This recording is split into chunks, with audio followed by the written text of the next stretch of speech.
ହଁ ବନ୍ଧୁ। ବୋକା 3 ଥର ହସେ।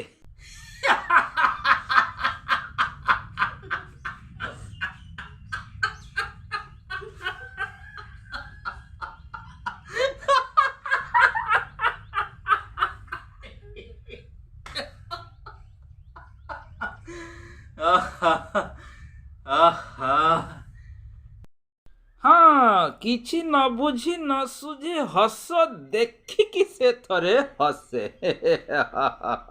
ତାପରେ ସେ କଥାଟାକୁ ମନେ ମନେ ଭାବିକି ବୁଝେ, ବୁଝିକି ପୁଣି ହସେ।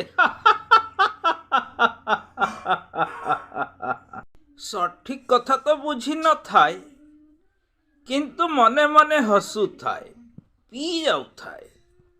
ତାପରେ କ'ଣ ହୁଏ, ଯେତେବେଳେ କେହି ସେ ଘଟଣାଟା ବୁଝେଇ ଦିଏ, ସେତେବେଳେ ମନ ଭରି ହସେ।